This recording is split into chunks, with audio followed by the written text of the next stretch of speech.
dari fikih salat, amalan pasca salat. Kita mulai dengan menghapus terlebih dahulu.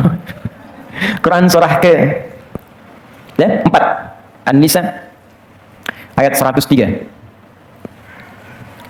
Quran surah ke-4 ayat 103. Terima kasih Mas. Sebentar. Quran surah ke-4 ayat 103. Oke? Paling kanan di pertengahan di mushaf, fa idza qadaytumus shalata, jika Anda telah tuntas mengerjakan salat, selesai. Maka amal apa yang dikerjakan? Fadhkurullaha, maka bergegaslah untuk berzikir kepada Allah Subhanahu wa taala. Jadi di ayat ini disebutkan amalan pasca salat itu zikir namanya. Ya. Apa amalannya? Zikir. Langsung. Bahkan perintahnya menggunakan fa. Fadhkurullaha. Fa harfu atfin, ya, rabitin baina syai'aini bila hudud. Huruf yang menggabungkan dua peristiwa berlangsung cepat tanpa jeda. Peristiwa pertama salat, peristiwa kedua zikir. Antara salat dengan zikir itu cepat seketika. Begitu selesai salat, kapan tanda selesai salat itu dimulai? Salam. Dibuka dengan takbir, ditutup dengan salam. Begitu selesai salam, assalamualaikum warahmatullah, assalamualaikum warahmatullah, selesai, maka seketika amalan berikutnya zikir. Jelas sampai sini? Baik. Sekarang pertanyaannya, zikir itu apa? Oke. Bentuknya seperti apa? Nah, kita tanyakan sekarang, kita diperintahkan oleh Allah berzikir, sekarang kita balikan, ya Allah, bagaimana caranya saya berzikir? Zikir adalah setiap aktivitas, pekerjaan yang mampu mengingatkan kita dengan Allah Subhanahu wa taala. Di setiap pekerjaan yang membuat kita ingat dengan Allah, itu disebut dengan zikir namanya. Jenisnya banyak. Misal, ada yang bentuknya kalimat thayyibah, kata-kata baik. Ya, pujian, tasbih, tahmid, takbir, ya. Itu dituliskan kalimat thayyibah. Ya. Dalilnya Quran surah kedua ayat 152. Detailnya Quran surah ke-17 ayat 110 misal. Quran surah kedua ayat 152. Paling kanan sebelah bawah di mushaf standar. Fadhkuruni adzkurkum. Fadhkuruni, zikirlah, sebut nama saya, kata Allah. Sebut. Adzkurkum, orang yang sering menyebut saya, sering berzikir kepada saya, adzkurkum, aku pun akan menyebut-nyebut dia. Ya, awas, beda antara kita menyebut Allah dengan Allah menyebut kita, itu lain. Maknanya lain. Kalau kita menyebut Allah, maka kita memanggil Allah dengan kalimat thayyibah. Jenisnya bisa apa? Bisa langsung dengan kalimat Allah. Ya Allah, Ya Rahman, Al-Asma'ul Husna. Tadi disandingkan dengan sifat Allahu Akbar, Alhamdulillah, Subhanallah. Yang dipanggil Allah disandingkan dengan nama-nama baik. Subhanallah, Alhamdulillah, Allahu Akbar. Itu yang dimaksud Quran surah 17 ayat 110. Ya, paling kanan di pertengahan di mushaf. Qulidullah, sebut nama Allah. Awidur Rahman atau Ar-Rahman. Ayyamma tad'u falahul asma'ul husna. Apapun yang Anda sebutkan, Allah punya tawaran nama-nama terbaik yang kalau Anda bacakan seketika pahala diturunkan. Di perbuatan yang melahirkan pahala disebut hasanah. Di setiap kita mengerjakan kebaikan ada pahalanya, namanya hasanah. Kalau yang menjadi nama bentuknya jama' menjadi husna namanya. Disebutkan baru nyebut nama ada pahala. Tuh bayangkan. Kalau pekerjaan, ya sholat pekerjaan, baca Quran pekerjaan, dikerjakan ada pahala. Yang ini spesial, disebut ada pahala. Husna, al-asma'ul husna. Bisa istighfar, astagfirullah, astagfirullah, astagfirullah. Bisa. Ya. Di antaranya istighfar dalilnya Quran surah ke-51 ayat 18. Wabil asharihum yastaghfirun. Ada orang-orang menjelang subuh, pernah saya terangkan ini, rajin istighfar, astagfirullah, astagfirullah, astagfirullah. Bahkan disebut begini, orang yang rajin istighfar dan dilatih pasca sholat nanti. Nanti saya tunjukkan urutan-urutannya. Dilatih pasca sholat, orang yang rajin istighfar akan dikumpulkan oleh Allah dengan 5 golongan utama di surga. Ya. Jadi dia dengan 4 golongan lain. Itu nanti ada di Quran surah ketiga Ali Imran ayat yang ke-16-nya. Paling kiri sebelah atas. Ya, sampai 17. 16 sampai 17. 16-nya pengakuannya, 17-nya menunjuk kepada orangnya. As-sabirina was-sadiqina wal-qanitina wal-munfiqina wal-mustaghfirina bil ashar. Orang rajin istighfar akan dikumpulkan Allah di surga dengan 4 golongan utama. Orang sabar, orang jujur, orang rajin infak, dan orang yang khusyuk dalam salatnya. 1, kalimat thayyibah. 2, zikir bisa berarti doa. Saya ulang, zikir bisa berarti apa? Doa. Di mana ditemukannya? Quran surah ke-7 ayat 205. Berzikir di situ diartikan doa. Wadhkur rabbaka fi nafsika tadarruan wa khifatan wa dunal jahri minal qaul. Kata Allah, kamu jangan sombong, kamu pasti butuh dengan saya. Awas, hati-hati. Setiap manusia pasti akan diberikan oleh Allah situasi untuk menyebut Allah, untuk menunjukkan dia makhluk bukan Tuhan. Makanya kata Allah, orang sombong yang nggak mau berdoa minta padaku, aku paksa dulu. Kalau sampai dipaksa pun nggak mau berdoa, aku tenggelamkan di neraka jahanam. Innal ladzina yastakbiruna an ibadati, sungguh orang yang sombong nggak mau berdoa, aku tenggelamkan di neraka jahanam. Oh, hati-hati. Karena itu seringkali kita mengalami situasi yang situasi itu memaksa kita berdoa supaya menyebut Allah dan mengakui kita bukan Tuhan. Anda bukankah saat akan mengawali pekerjaan Anda berdoa? Bukankah saat akan belajar Anda berdoa? Bahkan dalam situasi yang tidak kita inginkan pun kadang datang. Maaf, ujian dalam pekerjaan, tiba-tiba kita ikut tender, kemudian orang lain yang ambil. Ya, ada sakit. Sekarang bahkan ada virus yang COVID-19, kita sama-sama berdoa ya. Mudah-mudahan diringankan, ya, dibantu pemerintah kita untuk bisa menangani dengan baik. Kemudian juga kita doakan terutama saudara-saudari kita di Korea, di Jepang, di Wuhan dan sebagainya. Saya dapat kiriman berita dari beberapa hari ini. Dari Korea khususnya, dari Jepang, teman-teman, untuk Jumatan saja, jangankan seperti kita sekarang kumpul, sholat 5 waktu aja udah nggak bisa pakai di masjid sana, karena khawatir gitu. Jadi kita bantu dengan doa. Tapi yang paling menarik begini, dengan ini, di antara hikmah sekian banyak itu, salah satunya kita itu diarahkan untuk menyebut Allah. Bahkan, ayo dipaksa sampai ke situasi yang sangat rumit gitu.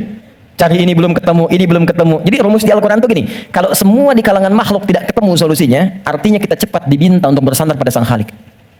Naik dulu ke atas, mohon dulu.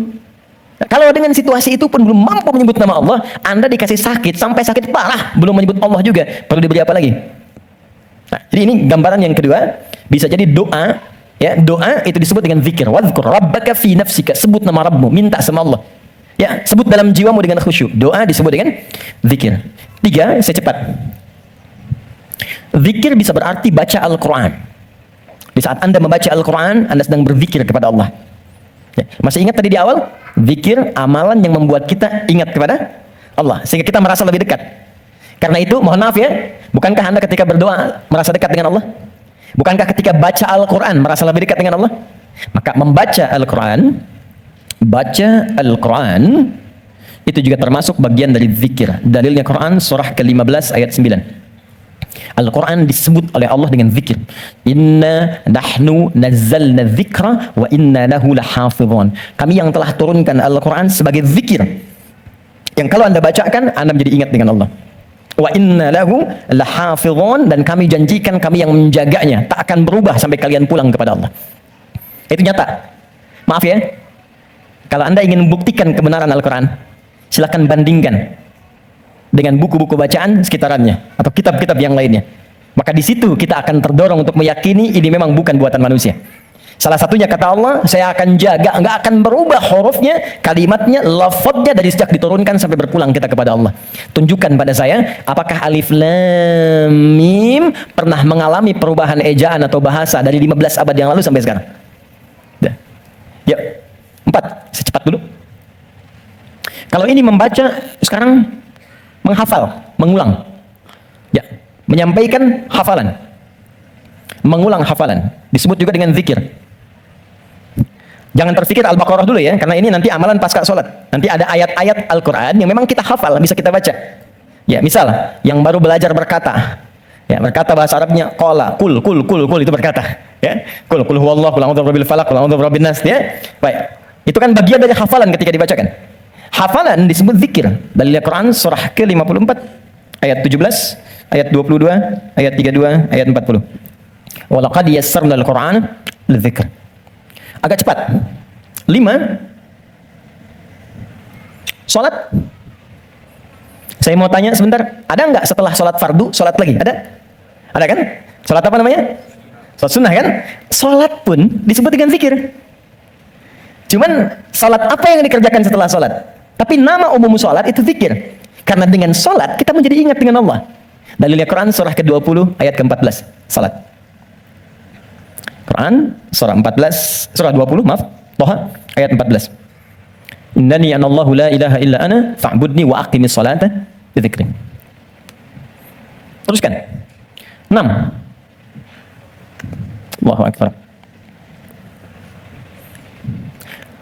Ta'lim, ada kajian, ada seperti sekarang, ada muhadharah, ada ta'lim, ada pengajian, ya, kemudian musafahah, berinteraksi dengan teman, bersalaman, ya, itu bagian dari zikir. Bagian dari zikir, nama umum dari zikir ada di Quran surah ketiga ayat 190 sampai 191-nya, khususnya di ayat 191-nya. Kegiatan sosial yang mengingatkan kita dengan Allah, yang menjadikan kita ingat Allah. Bisa jadi di sini ta'lim, bisa jadi interaksi sosial dengan masyarakat, musafah itu saling salaman, ya, saling sapa, saling tegur, saling memberi solusi. Quran surah 3 Ali Imran ayat 191. Alladzina yadhkuruna Allaha qiyaman wa qu'udan wa 'ala junubihim. Ada orang yang rajin zikir baik sedang berdiri, duduk ataupun dia berbaring. Ini kalimat umum dan ditafsirkan nanti di hadis-hadis Nabi sallallahu alaihi wasallam dengan tafsiran yang sangat luas, di antaranya apa yang saya sebutkan ini. Nanti dalilnya kita turunkan. Masih ingat tadi amalan pasca salat apa? Zikir. Baik, semua aktivitas yang mendekatkan kita dengan Allah. Sekarang kita sudah tahu bentuknya ini, kurang lebih ada 6. Dari 6 ini, bagaimana mengurutkannya setelah sholat? Apa yang dituntun oleh Nabi, apa yang kita dahulukan, apa yang diakhirkan. Bagaimana mengurutkan urutan zikir yang 6 ini, yang diminta oleh Al-Quran dilakukan pasca sholat. Maka perintah Qurannya, coba lihat Nabi. Quran surah ketiga ayat 31, "Qul in kuntum tuhibbunallaha fattabi'uni." Katakan Muhammad pada semua umatmu, jika kalian serius mencintai Allah, maka caranya ikuti apa yang Nabi tuntun. Jadi, dari sini ada 6 petunjuk pasca salat tuh langsung doa. Oke? Apakah langsung salaman? Ataukah langsung salat? Atau langsung baca Quran? Mana yang kita kerjakan? Maka di sini kita turunkan amalan yang diturunkan oleh Nabi Shallallahu Alaihi Wasallam seperti apa urutannya. Kalau sekiranya kondisinya mendesak, apakah boleh kita mengerjakan tidak terurut dari sini? Ya, dengan kondisi yang berbeda, seperti apa gambaran yang bisa kita dapatkan? Jelas sampai sini? Belum saya terangkan. Jadi jangan dihapus dulu. Jazakallahu khair. Oke, makasih. Syukran. Yuk kita mulai. Kalau kita ingin lihat keterangan Allah ada di Al-Quran. Kalau keterangan Nabi ada di mana? Hadis. Oke. Kita buka hadis riwayat Muslim. Yang standar nomor hadis 573. Kalau beda nomor, yang penting lihat riwayatnya, mungkin cetakannya berbeda. Amalan pertama sesuai urutan Nabi, 1.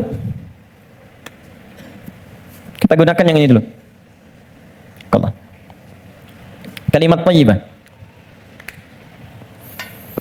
Ingat, saya bukan bicara dalam kondisi khusus ya, saya bicara dalam kondisi standar. Jadi standarnya kalau setelah sholat, kalau mau zikir, ini urutan-urutannya. Kalau kondisinya berbeda, kita tinggal sesuaikan saja. Kalimat thayyibah, yuk kita bacakan hadisnya. Bima ma'na kana Nabi sallallahu alaihi wasallam, adalah Nabi sallallahu alaihi wasallam jika selesai dalam salatnya, maka beliau membaca astaghfirullah, astaghfirullah, astaghfirullah. Allahumma antas salam wa minkas salam, tabarakta ya dzal jalali wal ikram. Adalah kebiasaan, karena kalau ketemu orang jadi kebiasaan. Ya, karena Nabi sallallahu alaihi wasallam adalah kebiasaan Nabi sallallahu alaihi wasallam setelah selesai mengerjakan salat, maka beliau berzikir mengucapkan astaghfirullah, astaghfirullah, astaghfirullah. Allahumma antas salam, minkas salam, tabarakta ya dzal jalali wal ikram. Saya turunkan jadi 3 pembahasan di sini. 1 tentang istighfar. 2, bacaan istighfar. Sudah? 3, cara istighfar. Oke.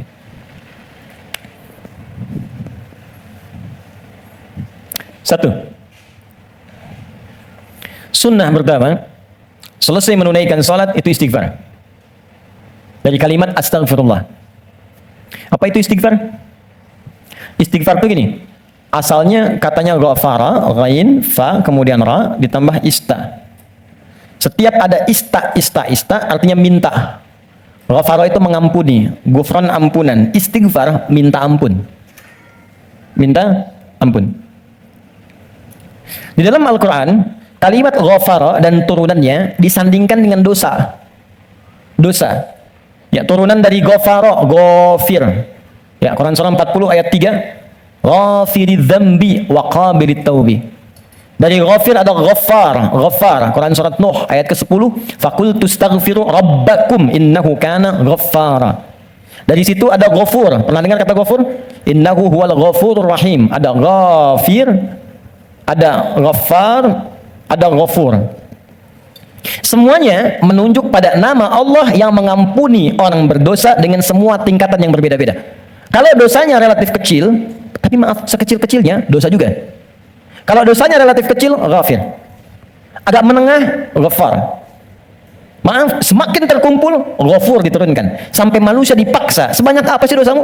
Kalau aku sudah turunkan nama yang paling tinggi untuk mengampuni semua dosa, dan engkau belum taubat juga, berarti bukan aku yang salah, kata Allah. Kamunya yang nggak pengen berubah. Jadi, teman-teman, mohon maaf ya, justru nama-nama ini menunjukkan kepada kita, Allah membuka jalan, peluang pada setiap orang untuk berubah jadi baik. Nggak ada manusia yang sempurna. Fala tuzakku anfusakum, kata Allah, jangan merasa diri paling baik. Jangan merasa paling suci. Semua orang pasti pernah punya salah. Saya pun mungkin sekarang kelihatan bagusnya aja karena aibnya nggak dibuka. Kalau dibuka mungkin ada katakan nih, ternyata Ustadz ini buruk juga. Ustadz ini kotor juga. Jadi ini peluang dalam Al-Quran menawarkan, ayo berubah jadi baik. Semua orang pasti pernah punya masa lalu yang kelam. Tapi orang hebat itu yang bisa merubah yang kelam menjadi lebih baik di masa datang. Karena itu orang hebat disebutkan dalam Al-Quran, orang yang ketika dia merasa salah, dia berubah menjadi soleh. Karena itu dia ambil cara untuk tobat. Karena itulah Nabi memberikan isyarat, Allah sangat mencintai pelaku maksiat yang tulus bertobat dibandingkan orang soleh yang tidak pernah merasa salah. Catat itu. Di peluang jadi baik untuk semua. Di teman-teman pun kalau ada yang ingin ta'lim, jangan dilihat siapa dia.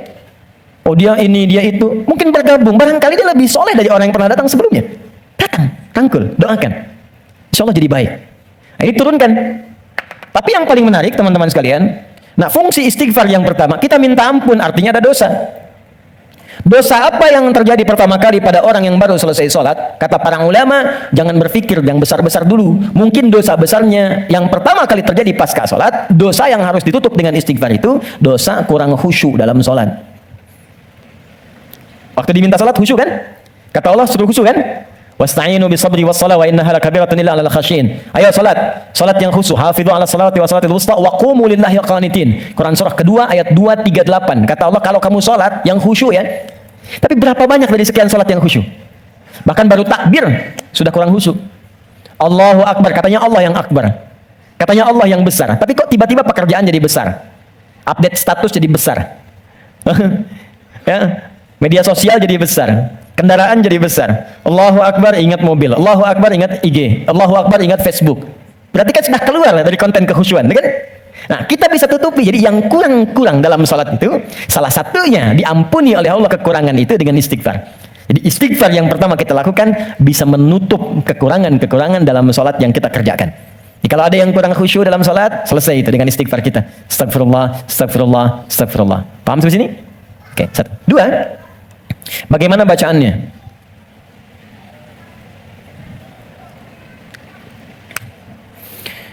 Teman-teman sekalian, bacaan istighfar itu bergantung pada kadar dosa dan jenis kesalahan yang kita perbuat. Misal, kalau yang standar tadi, ini kan standar. Ingat cara membaca hadis Nabi itu begini, jangan pakai terjemahan. Lihat dengan ilmunya. Jadi kalau Nabi katakan ini bukan berarti harus begini saja, kalau yang lain tidak, bukan. Kumpulkan dulu semua referensinya, baru kita lihat. Yang tadi, yang singkat, itu bacaan standar. Astagfirullah, astagfirullah, astagfirullah. Itu standar. Standar kita baca untuk menutupi kekurangan dalam sholat. Tapi kalau kita ingin memohon kepada Allah dengan istighfar itu real, nyata, menggugurkan dosa yang kita kerjakan, maka coba oleh antum diingat dulu, punya jenis dosa apa yang kita kerjakan dalam kehidupan. Ya, saya beri contoh 3 dalam Al-Quran. Sebenarnya nggak terlampau banyak ya. Dosa standar. Dosa standar. Apa dosa standar itu? Ya standarnya memang sering berdosa. Contoh, mata fungsinya apa? Oh kan? Lupa kan? Oh, sudah lupa suka nggak ingat dong. Mata itu untuk kita bukan melihat, tapi melihat yang baik-baik. Ingat, melihat yang baik-baik. Teruskan kalimatnya. Kalau melihat saja, semua dilihat. Tapi ketika Anda ikutkan melihat yang baik, berarti ada yang boleh dilihat, ada yang tak boleh dilihat. Yang baik itu yang dilihat. Ketika mata melihat yang tak baik, berarti salah. Kalau salah, berpeluang dosa. Gambar tak baik, nggak boleh dilihat. Tayangan tak baik, nggak boleh dilihat. Digi, maaf sekali kalau kurang menyenangkan kalimatnya, tapi karena saya sayang dengan Anda. Saya sayang, saya khawatir nggak bisa berjumpa di suatu saat nanti. Dan saya nggak tahu saya pun di mana. Tapi karena saya sayang pada Anda, saya sampaikan kalimat ini. Kalau dipandang saya nggak boleh, apalagi dilakukan. Maka jangan jadi pelakunya. Melihat aurat orang saja yang tampaknya nampak nggak boleh dilihat, terus Anda jadi pelakunya, jadi bintangnya gitu. Maka berapa banyak dosa Anda kumpulkan dari situ? Jadi ketika mata saja, ini kan mata peluang melihat yang tak baiknya banyak. Ya Anda keluar dari sini, Videoton muncul. Jangankan keluar, buka handphone ada gambar, WhatsApp ada iklan. Anda lihat status, yang lihat status istri orang. Terus sebaliknya, ya salah? Tidak. Tapi kalau syahwat datang, jadi keliru. Salah bicara. Coba tunjukkan pada saya, sampai jam sekarang saja teman-teman, jam 11 ini, berapa kali mata salah lihat? Telinga salah dengar? Pikiran salah menanggap? Lisan salah bicara? Sampai ujung kaki? Maka untuk menutup itu, ada zikir standar yang kalau dibacakan, kita memohon kepada Allah, lisan yang salah tempat, mata yang salah tempat, telinga yang salah fungsi, bisa ditutup oleh Allah dosa-dosanya. Salah menempatkan sesuatu disebut dengan zalim namanya. Zalim itu keliru menempatkan sesuatu bukan pada tempatnya. Gelas untuk minum, gayung untuk mandi. Ada orang mandi pakai gelas, minum pakai gayung. Zalim. Mata melihat yang baik. Ketika dipakai melihat yang tak baik, zalim namanya. Maka ada zikir untuk menutup perbuatan zalim dan minta rahmat kepada Allah untuk mengampuni dosa-dosa yang tertuang dalam perbuatan zalim itu. Itu di Quran surah ke-7 ayat ke-23. Dan zikir itu sudah diajarkan oleh Nabi Adam sejak pertama turun dari surga ke bumi. Rabbana zalamna anfusana wa illam taghfir lana wa tarhamna lanakunanna minal khasirin. Quran surah ke-7 ayat 23. Oke. Kalau teman-teman pengen baca untuk menutup dosa-dosa itu, kita tahu nih banyak dosa misal. Atau mohon maaf, saya tes dulu atau saya tes lagi. Barangkali ada yang merasa dosanya masih sedikit. Yang nggak punya dosa hari ini siapa? Boleh angkat tangan? Oke. Yang sedikit. Yang banyak. Kayak saking banyaknya kita sulit angkat kan? Karena merasa ada, karena standar. Ini apalagi sekarang peluangnya banyak tuh. Saya barusan protes tuh di pagi tadi. Saya mengingatkan pada media-media. Kenapa sih sekarang banyak menampilkan yang buruk-buruk tayangannya? Sehingga jadi tutorial maksiat gitu. Sekarang maksiat tuh ada tutorialnya. Coba, Allahu Akbar, saya di jalan aja mau ke sini, buka berita isinya pembunuhan, perampokan, gini itu. Apa nggak ada yang baik-baik diberitakan? Orang itu kan apa yang diberitakan, pasti itu yang dilihat. Jadi kalau Anda membuat tayangan bagus, punya dilihat juga. Jadi kalau bisa bikin yang soleh, kenapa membuat yang salah? Kalau bisa membuat yang baik, teman-teman nih ya, misal Anda nih ikut project, bekerja di situ. Jadi kalau Anda semuanya kompak kerjakan yang baik, ya kan ikut kok semuanya. Siapa mau mainkan yang buruk-buruk? Jadi kalau kita bisa mengerjakan yang mulia, kenapa harus mencari sesuatu yang tidak baik? Nah, sekarang kita sendiri ketika mengerjakan diingat, ini baru hari ini, belum sebelumnya. Di begitu kita ingat, kita ingin tutupi, mohon izin, saya mungkin kalimatnya kurang menyenangkan.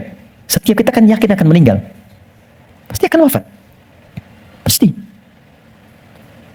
Teman-teman pernah ingat nggak? Kita mengaji dari tahun berapa sampai sekarang? Coba hitung satu-satu di antara kita. Apakah ada yang selama kita awal mengaji masih ada orangnya sekarang? Mungkin sebagian sudah nggak ada. Mungkin kita salatkan sama-sama bahkan. Atau kalau bukan dia, kerabatnya yang pulang duluan. Kita akan menyusul. Dan kita yakin suatu saat kita akan disolat, kita akan pulang. Nah, sekarang kita yakin kita akan wafat, tapi kita nggak punya bekal untuk pulang. Anda mudik bulan Ramadan aja, ke Idul Fitri, Anda nggak punya bekal, kan nggak berani mudik Anda. Kenapa nggak mudik Pak? Nggak ada bekal. Sekarang kita mau kembali kepada Allah dan Anda merasa, kita merasa kurang bekal. Bagaimana cara kita pulang? Maka yang standar tadi kita perbaiki. Maaf ya, maaf. Kan tidak ada aibnya kita istighfar. Jadi baik itu salahnya apa sih? Mata kan sama-sama melihat juga. Telinga sama dengar juga. Jadi kalau kita bisa mendengar yang baik, kenapa harus mengerjakan yang tidak baik? Maka kita koreksi. Kita bacakan. Rabbana zalamna anfusana. Ya Allah, kami selama ini salah. Anfus itu diri. Saya salah menempatkan tubuh saya. Saya mengakui mata saya salah lihat. Saya mengakui telinga saya salah dengar. Sampai ke kaki saya, Allah, saya mengakui itu semua. Wa illam taghfir lana, ghafar. Dan saya mohon ya Allah, kalau kau nggak ampuni dosa aku ini saat ini, wa tarhamna, nggak rahmati aku, nggak sayangi aku dengan ampunanmu, lanakunanna minal khasirin. Aku takut kalau pulang aku rugi. Aku takut kalau wafat sekarang terus aku masih banyak. Itu. Minta. Ini yang pertama. Maka dari itu, Anda boleh bacakan itu. Kalau standar tadi, astagfirullah, astagfirullah, astagfirullah. Jadi yang dimaksud baca astagfirullah itu yang standar. Untuk menutup yang salat. Jadi kalau Anda sudah bacakan itu, astagfirullah, astagfirullah, astagfirullah. Kemudian Anda ingin spesifik mengoreksi diri Anda. Rabbana zalamna anfusana, wa illam taghfir lana wa tarhamna lanakunanna minal khasirin. Paham? Satu. Dua, saya beri contoh yang lain.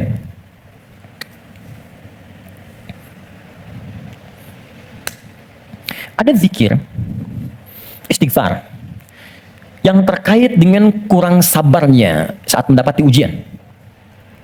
Sampai Anda berkata, ya Allah, kenapa mesti saya? Ya Allah, saya kan pengen hijrah, kenapa banyak masalah? Ya Allah, kenapa pekerjaan saya nggak pernah sukses? Ya Allah, kenapa rumah tangga saya jadi begini? Saya kan pengen berubah. Itu pernah terjadi di masa Nabi Yunus alaihissalam. Nabi Yunus, Dzannun, pernah diuji oleh Allah. Jadi Anda bayangkan, Nabi aja yang jelas surganya, itu diuji. Masa kita yang belum jelas surganya nggak pengen ujian? Hah? Oke, jadi teman-teman sekalian, kita kembalikan Quran surah ke-21 ayat 87 sampai 88. Wa dhannuni idh dhahaba mughadiba wa dhanna an lan naqdira alaihi.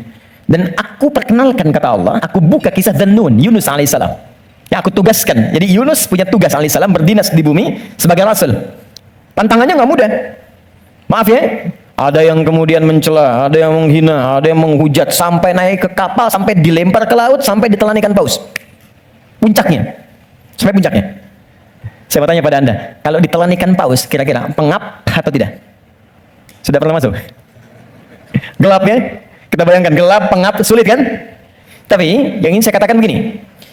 Nabi Yunus pada saat itu muncul sisi kemanusiaannya. Keluar kalimat begini, ya Allah, kapan kau tolong saya? Tuh. Idzaba mughadiba fa dhanna alla naqdir alaihi. Dia kira kami enggak akan tolong. Dia berkata, ya Allah, kapan tolong saya? Kemanusiaannya. Cuman karena beliau nabi dan rasul, punya sifat ma'sum, maka diturunkanlah bimbingan oleh Allah untuk menjaga beliau supaya terbebas dari kesalahan. Dijaga. Itu sifat ma'sum dari nabi dan rasul. Maka kami turunkan zikir kepadanya untuk mengatakan, kamu jangan mengeluh. Ini ujian. Maka diajarkan zikir oleh Allah untuk mengentaskan keluh kesahnya. Setelah keluh kesah hilang, maka semua kenikmatan didatangkan kepadanya. Tapi yang paling menarik, di ujung ayatnya ditutup, akan ada orang beriman melakukan keluhan yang sama di masa depan. Walaupun nggak masuk ke perut ikan paus. Makanya kalimat Allah ketika membebaskan Nabi Yunus dari perut ikan paus setelah berzikir itu, kalimatnya fastajabna lahu fanajjainahu minal ghamb. Kami cepat jawab doanya, jadi begitu berzikir, dikabulkan oleh Allah, ditutup semua dosa-dosanya. Dosa mengeluh ditutup, dosa seakan menyalahkan Allah ditutup. Ketika ditutup, kami selamatkan dari kesulitannya, kami limpahkan rezeki yang pernah dirasakan oleh ia sebelumnya, bahkan lebih. Tapi belum selesai ayatnya. Wa kadzalika nunjil mu'minin. Demikian pula kalau ada orang beriman tanpa batas di masa depan, umat siapapun dia, mengeluhkan peristiwa serupa, kalau dia melakukan zikirnya, aku lepaskan dari kesulitan yang menghimpit, aku berikan kebahagiaan tanpa batas. Saya tanya pada Anda, pernah nggak ada yang mengeluhkan ujian Allah dalam pekerjaan misalnya? Di rumah tangga. Ya Allah, kenapa mesti saya? Ya Allah, why me? Kata Allah, why not? Ya Allah, kapan ini berakhir? Sebentar lagi. Ya Allah, ya Allah, ya Allah, kenapa saya? Ya Allah, saya kan pengen baik. Udah pengen hijrah, bagus, datang ke masjid, tampilan bagus, sendal paling bagus, pulang hilang sendal. Ya, ada aja gitu kan? Dan kita menuntut. Ya kata Allah tuh, kamu ini bagaimana? Nabi dulu aja diuji. Tapi Allah turunkan zikir untuk menghilangkan itu semua. Sebelum sampai pada zikirnya, teman-teman sekalian, Allah turunkan standar menghadapi ujian semacam ini. Ini pernah saya sampaikan sebelumnya. Jadi untuk menguatkan teman-teman dan saya, serta kita semua, di standar ujian itu gini. Dan banyak kata Allah gagal melewati ujian itu bukan karena kurang pintar, tapi nggak belajar cara melewatinya. Saya bikin persamaan sebentar ya. Di situ aja, nggak apa, nggak. Saya tahu mana yang saya harus dihapus. Mana coba? Nah, saya tunjukin. Antum di situ dulu, lihat dulu. Ya, saya tunjukin ya. Bismillah. Karena antum yang orang pertama saya tes nanti. Insya Allah. Yang ini dulu. Ini tidak. Jazakallah khair. Kalau mau dipegang, boleh? Pegang dulu aja. Lihat sini. Saya bikin persamaan begini. Saya tanya dulu. Mau masuk surga? Masya Allah. Alhamdulillah. Surga punya persamaan. Mau dekat dengan Allah? Alhamdulillah, Masya Allah. Dekat dengan Allah. Baik. Mau dapat ujian? Kok jadi lemas? Mau punya masalah nggak? Enggak. Maaf ya, cuman sayang. Persamaannya tertulis demikian. Surga dekat dengan Allah. Ternyata kuncinya disebut dengan sabar. Kuncinya apa? Sabar. Ketika seorang masuk surga, maka kalimat pertama dari malaikat ucapannya selamat karena Anda punya kunci sabar untuk masuk ke sini. Itu di Quran surah ke-13 ayat 24. Salamun alaikum bima sabartum fa ni'ma uqbad dar. Selamat Anda sabar. Karena punya sabar, Anda bisa menikmati segala kenikmatan yang telah dipaparkan di surga ini. Yang ingin dekat dengan Allah, ternyata kuncinya pun serupa, sabar. Dalilnya Quran surah kedua ayat 153. Innallaha ma'as sabirin. Allah bersama orang-orang sabar. Di saya membuat persamaan begini. Surga sama dengan dekat dengan Allah sama dengan sabar. Sekarang persamaan sabar dalam Al-Quran, sabar bersanding lurus dengan ujian, dengan masalah. Ujian, masalah. Dalilnya Quran surah kedua ayat 155 paling kiri sebelah atas. Walanabluwannakum bisyai. Kami akan uji siapapun yang hidup. Jadi sepanjang hidup pasti akan mengalami ujian. Kalau persamaan berikutnya, ujian sama dengan hidup. Jadi kalau kita baca persamaan secara terbalik, orang hidup pasti mendapat ujian. Persamaan terbaliknya, orang yang tidak ingin dapat ujian sama dengan tidak ingin hidup. Nah, sekarang saya tanya lagi, siapa yang tidak ingin punya masalah? Boleh angkat tangan? Terus Anda maunya apa? Oke, sekarang lihat kembali. Fokus baik-baik. Lihat sini. Jadi setiap orang hidup pasti diuji. Kalau nggak hidup, baru nggak dapat ujian. Sepanjang hidup pasti ada masalah. Anda berpikir nggak pengen punya masalah pun itu sebetulnya masalah. Setiap kita pasti punya masalah. Saya pun di sini sedang menghadapi masalah. Seperti Anda pun belajar dengan saya sedang menggali persoalan. Nah sekarang saya keluarkan persamaan ini. Di matematika kan begini kan? A sama dengan B sama dengan C sama dengan D. Maka A sama dengan B, A sama dengan C kan? B juga sama dengan C, C sama dengan D.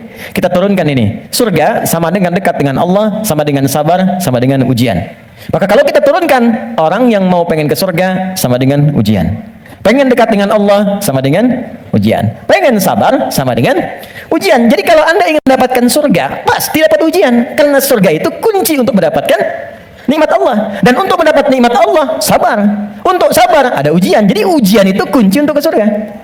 Ujian itu kunci untuk dekat dengan Allah. Ini makanya berbahagialah ketika sedang punya masalah. Artinya itu mendekatkan Anda untuk dekat dengan Allah.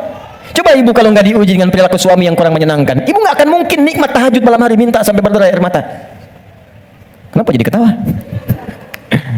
Antum kalau nggak diuji dengan ujian pekerjaan, nggak akan nikmat antum puasa. Bukankah tahajud datang saat pekerjaan mulai macet? Saat akhir bulan uang belanja belum keluar? Baru kan mulai ya Allah. Terus puasa. Terus baca Quran. Di kadang-kadang ujian itu muncul supaya kita bisa menikmati kedekatan dengan Allah. Ini ketika Anda mengatakan, ya Allah, aku ingin ke surga Firdaus. Baik, nih ujian. Ini masalah.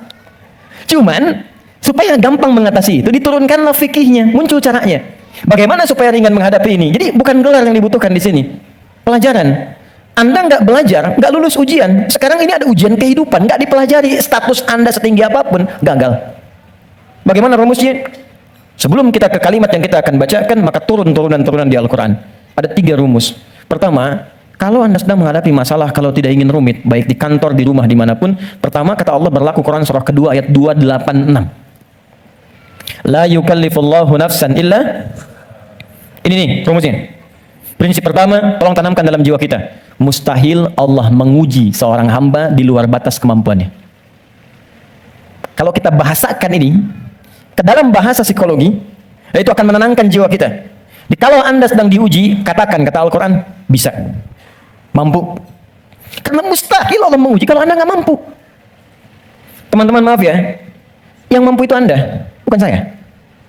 Ketika Anda punya masalah sebesar apapun sekarang, Anda mampu, saya tidak. Karena itu Anda yang diuji, bukan saya. Allah menilai Anda mampu. Kenapa Anda pesimis? Allah menciptakan kita mengatakan Anda mampu. Kenapa kita yang diciptakan pesimis? Nikmati saja, katakan pasti bisa. Mampu saya. Kita yang punya ayatnya, orang Jepang yang praktekkan. Bahkan dia bikin benteng Takeshi. Kamu bisa, kamu bisa, kamu bisa. Hanya untuk menaklukkan Takeshi. Ya, kita punya, saya senang baca ya, senang baca dulu lihat. Nonton tidak. Cuma saya senang lihat baca apa gitu kan. Baca saya tahu. Son Goku, musuhnya Piccolo, penulisnya Sasuke Watanabe, saya tahu itu. Ya. Nah, jadi tapi bacaan saja ya. Liverpool kalah 2-0 sama Chelsea, saya tahu nih. Nah, balik sini. Kembali ke awal tadi. Jadi ya itulah ujian. Kita mampu. Yang kedua, rumus kedua, Quran surah kedua Al-Baqarah di pertengahan ayat. Ya, yuridullahu bikumul yusra wala yuridu bikumul usra. Paling gampang al-insyirah, inna ma'al usri. Itu secara psikologis itu akan menguatkan kita. Kata Allah, kalau engkau sedang punya masalah, katakan pada dirimu, pasti mudah. Pasti ada solusinya. Jadi, kalau diri kita begitu, itu akan ringan menghadapinya. Maaf ya, dibandingkan Anda menulis status, nggak akan selesai. Ternyata kamu tidak seperti yang aku kira. Capek. Udah aja, pasti selesai, pasti bisa. Nah, sekarang persoalannya, cara kita mengatasinya, ikhtiarnya bagaimana sekarang? Nah, supaya kuat, maka kadang-kadang ada tindakan yang keliru, kadang mengeluh, kadang curhat nggak jelas, kadang cerita ke orang, alih-alih kemudian kita mengadu kepada Allah, atau puncaknya malah menyalahkan Tuhan. Maka diturunkanlah oleh Allah sebuah zikir lewat lisan Nabi Yunus alaihissalam yang kalau dibacakan, seketika Allah tenangkan keadaan jiwa, dibuang keluh kesah, dan langsung diberikan jalan terbaik untuk mendapatkan nikmat yang diharapkan. Apa bentuk zikirnya? Quran surah ke-21 ayat 77-nya. Wa nada fil zulumati alla ilaha illa anta subhanaka inni kuntu minadh. Itu zikirnya. La ilaha illa anta subhanaka inni kuntu minadh zalimin. La ilaha illa anta subhanaka inni kuntu minadh zalimin. Ini umum. Bisa di jabatan mungkin kurang menyenangkan, bisa di harta benda, bisa di persoalan. Nabi Yunus kan dia menjabat sebagai rasul, cuma dikerjai oleh orang, dilempar ke perut ikan paus sampai keluar. Bahasa Qur'annya, wa kadzalika nunjil mu'minin. Kalau ada orang beriman berzikir seperti sama yang dikerjakan oleh Yunus, kami selamatkan ia seperti kami selamatkan Yunus alaihissalam. Boleh dikerjakan pasca salat. Langsung perintahnya di Al-Quran. Jadi kalau secara pribadi bacakan Rabbana zalamna anfusana, zikir terkait tadi bacakan ini. Bonusnya ada juga kan penyakit yang suka memvonis diri. Ya Allah, aku kok malah sakit begini? Kenapa mesti aku yang sering tahajud, sering puasa? Kenapa begini? Lakukan zikir Nabi Ayub alaihissalam. Bukan hanya diberikan ketenangan pada jiwa, bahkan diberikan kesembuhan. Diberikan kesembuhan. Saya berani mengatakan ini karena saya coba praktekkan di kalangan teman-teman spesifik. Dan hatinya 100%. 100%. Ini ada saudara kita yang sedang ikut karantina dari Goa. Cukup jauh Makassar ke sana. 30 orang. Rata-rata di atas 50 tahun.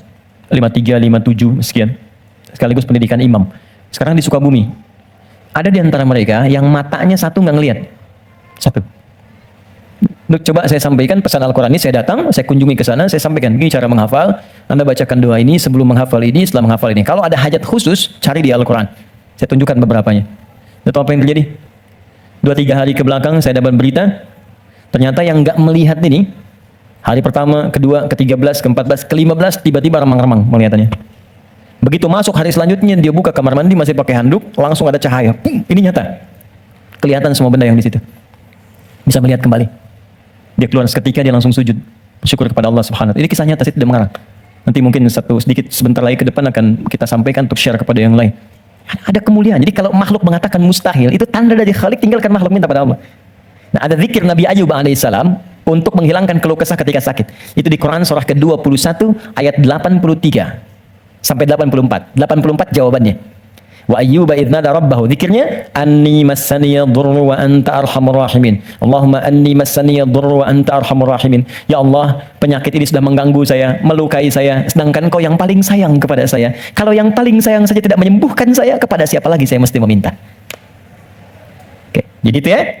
Itu zikir pasca salat. Kalau ingin standar, silakan. Astagfirullah, astagfirullah, astagfirullah. Allahumma antas salam, minkas salam, tabarakta ya dzal jalali wal ikram. Kalau ada kebutuhan tertentu, silakan pilih. Ya, sesuai dengan standarnya. Kalau tobat umum dengan ini ingin dipanjangkan, silakan. Astagfirullahalazim alladzi la ilaha illa huwal hayyul qayyum wa atubu ilaih. Boleh.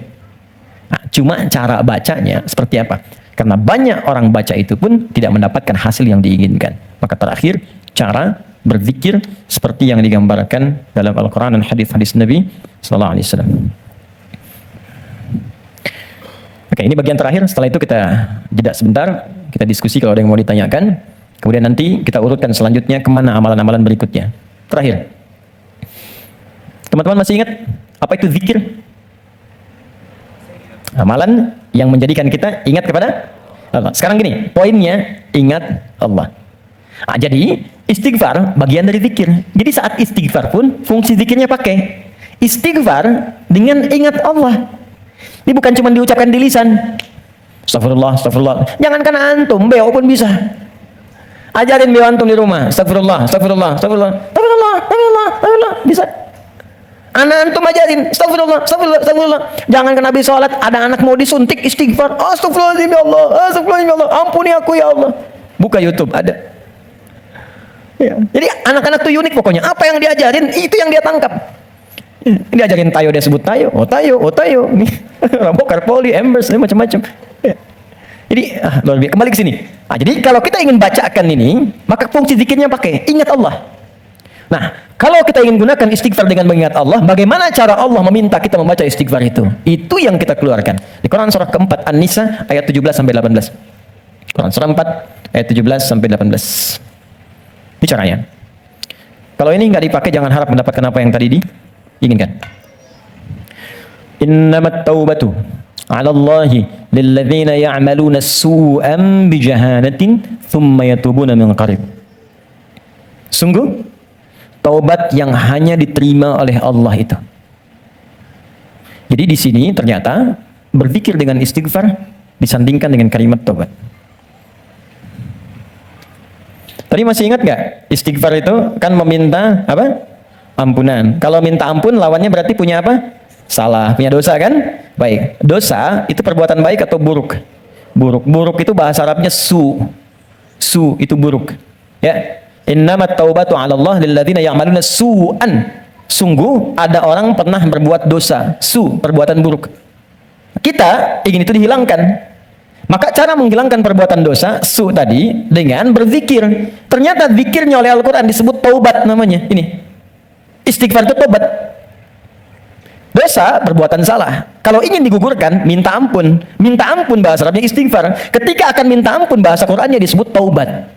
Apa itu taubat? Kembali kepada jalan yang benar. Bagaimana caranya? 3. 1. Mengakui kesalahan yang dilakukan dalam bertaubat itu. Jadi kalau sedang istighfar, sambil diingat dosanya apa. Jadi bukan cuma disebutkan di lisan, astagfirullah, tapi dosanya nggak kebayang. Catat dulu, inventarisir dulu. Misal, Anda ingin istighfar dosa mata, ingat apa yang salah dengan mata. Pernah menatap tajam pada pasangan Anda? Pernah menatap tajam pada anak-anak Anda walaupun mereka tanpa salah? Kalau ada anak di bawah balik berbuat salah, jangan langsung dimarahi, mungkin perilaku bapak ibunya yang salah. Kalau anak Anda sulit ke masjid, jangan dibentak, mungkin dia melihat bapaknya yang dulu nggak pernah ke masjid. Anak itu cuma mengoleksi apa yang dia lihat, apa yang dia dengar. Jadi kalau dia berbuat keliru, jangan disalahkan dulu. Istighfar dulu. Saya salah ya Allah. Catat dulu. Jadi ketika Anda ingin Rabbana zalamna anfusana, anfus diri kita, anfus. Dari ujung kepala sampai ujung kaki. Apa yang salah di mata? Apa yang salah di lisan? Ingat ibu Anda, ayah Anda. Mungkin pekerjaan yang sulit itu bukan karena Anda kurang hebat, belum selesai dengan orang tua. Ada yang salah. Anda kebayang nggak? Anak muslim, ibu belum muslim, bapak masih non muslim, masih diminta oleh Quran berbuat baik pada orang tuanya. Jadi kalaupun ada anak masuk Islam, bapak ibunya belum, itu masih diminta oleh Allah dalam urusan dunia, sayangi mereka. Dapat pekerjaan, dapat gaji, bagi mereka. Kirim makanan, kirim hadiah, sakit, beri, carikan rumah sakit terbaik. Berikan pelayanan yang paling bagus, even mereka non muslim. Dan minta dalam keheningan malam supaya diberi hidayah. Minta. Sekarang yang non muslim saja diminta kita berbuat baik, apalagi yang muslim. Saya berkata, mama sih, bapak. Mungkin itu yang menghambat pekerjaan itu belum berlangsung sempurna. Dengan pasangan hidup, suami ke istri, istri ke suami, ke anak, ke tetangga. Itu aja dulu. Jadi begitu Anda datang istighfar, astagfirullahaladzim, ingat-ingat dosanya apa. Ingat-ingat. Itu poinnya. Jadi satu itu dulu. Ditaubat mengakui kesalahan. Yang kedua menyesal. Nyesal. Kenapa saya mesti melakukan itu? Biasanya gini, biasanya kalau kita sedang nggak stabil terus marah, hati kita tuh berkata, padahal tadi nggak harus marah gitu. Kenapa saya harus seperti itu? Itu lawamah namanya. Kenapa saya harus bentak anak saya? Kenapa saya harus bentak istri saya? Kenapa harus bersikap begitu pada pasangan saya, pada suami saya? Setelah itu Anda akan merasa salah. Ya Allah, salah saya. Astagfirullah, astagfirullah, astagfirullah. Nah, bacaan istighfar disertai zikir dengan kalimat taubat ini, itu yang akan menghunjam kepada jiwa. Sehingga akan terasa energinya beda, alirannya lain. Dan sentuhan ke arusnya akan berbeda. Dibanding Anda hanya sekedar mengatakan astagfirullah, astagfirullah, rabbana zalamna, enggak ada getarannya. Karena itu, begitu Anda merasakan, mengatakan, mengakuinya, menyesalinya. Kata para ulama, bayangkan kalau Anda masih merasa mengerjakan itu, bayangkan seketika diwafatkan. Sesali itu, terakhir, mengganti itu dengan perbuatan yang lebih baik. Ganti dengan yang baik. Akui, sesali, ganti dengan yang baik. Karena itu di Quran itu ketika ada kata tobat selalu diiringi setelahnya umumnya dengan kata aslah. Faman taba wa aslaha. Ya, taba wa aslaha wa aslaha. Orang tobat yang benar itu yang mampu mengganti perbuatan buruknya dengan yang lebih baik. Di setelah istighfar, lisannya enggak kasar lagi. Alih-alih mencela, sekarang jadi kata-kata yang mulia, kata-kata cinta yang keluar. Dengan teman-teman juga begitu. Mata jadi baik, telinga jadi baik sampai ke ujung kaki. Itulah tobat yang benar. Jadi kalau esensi istighfar kita mau benar, ini teman-teman gini ya. Kalau ini dipraktekkan satu aja, jadi orang baik kita. Satu aja, jadi orang baik. Lalu apa yang kurang baik dalam Islam? Nggak ada, Pak. Makanya jangan sembarangan menyebut Islam. Ini sekarang banyak di luar orang bikin isu tentang Islam, cuman salah. Cara berpikirnya keliru. Sekarang kan yang disebutkan Islam semua, Islam radikal. Jadi angin membangun persepsi Islamnya memang radikal. Kalau ada yang radikal, bukan Islamnya, Muslimnya yang keliru, orangnya. Dan logika berkata begini, ini hukum logika di ilmu mantik, ilmu logika. Ini ada A misalnya, satu ajaran. Diajarkan di 1, 2, 3, 4. Ajaran di 1 jadi baik, 2 baik, 3 baik, 4 tidak baik. Maka jangan langsung disalahkan A-nya. Dilihat mungkin ini yang salah belajarnya. Jadi kalau peci Anda tidak cukup dengan kepala, jangan dipotong kepalanya. Cari ukuran peci yang sesuai. Ini poinnya. Nah sekarang ini banyak sekali orang yang salah belajar tentang Islam sehingga keluar perilaku yang tidak baik yang disalahkan Islamnya. Celakanya dibangun opini dengan kalimat Islamnya. ISIS misalnya. ISIS itu kan disebutkan Islamnya. Islamis sehingga seakan-akan Islamnya buruk. Saya kemarin membuat statement begini. Ya, tak kenal maka ta'aruf, bukan tak sayang. Ta'aruf. Jadi tidak selalu kenal mesti sayang. Ya. Anda kenal dengan istri tetangga kan tidak harus sayang. Baik, kenal ya kenal saja. Tak kenal maka ta'aruf. Kenalan kan? Anda tak tahu Senayan, datang ke Senayan kan? Anda tak tahu Afiara, datang ke sini. Anda tak tahu Ustadz Fulan, datangi, dengar, lihat. Anda tak tahu Islam, masuk aja dulu. Ya masuk aja dulu ke Islam. Masuk aja, lihat. Terus ikutin sholat, ikut baca Al-Quran, ikut belajar puasa. Yakin saya, begitu masuk, gak akan keluar. Kalau benar belajarnya. Kalau belum siap masuk dengan pintu syahadat, lewat belajar dengan pintu sholat. Ikut-ikutan dulu pakai jilbab. Ikut-ikutan, ikut salat, merasakan kenikmatannya, ikut puasa dulu. Begitu siap, masuk lewat pintu syahadatnya. Enggak siap, enggak dipaksa. Indah semuanya. Ini poinnya. Jelas ya? Oke, jadi saya ingin apa yang kita lakukan itu punya makna. Saya senang paham. Saya tidak senang hafalan. Anda menghafal tapi nggak ngerti itu. Sama dengan sindiran Al-Quran. Banyak orang sekarang sholat menghafal tapi nggak paham yang dibaca. Coba jujur, saya sering katakan kalimat ini. Dari sekian ribu kita ruku dan sujud, sekian kali sholat, berapa persen yang kita pahami dari semua bacaan sholat itu? Bagaimana bisa khusyuk kalau nggak ngerti yang diungkapkan? Oke, kita berhenti sampai sini. Jadi zikir yang pertama istighfar, yang kedua dihapus oleh Tengku Wisnu, yang ketiga sampai yang keenam. Tapi nanti ada rekaman. Nanti dari setelah itu apa yang kita bacakan? Nanti setelah itu kita urutkan supaya nanti jangan salah persepsi. Oh kalau ada yang baru salam, assalamualaikum warahmatullahi wabarakatuh, ternyata ngajak salaman, mungkin dia mempraktekkan yang ini. Nah kalau dia belum tahu, nanti bagaimana caranya? Jangan yang belum tahu dimarahi, belum tahu itu diberitahu.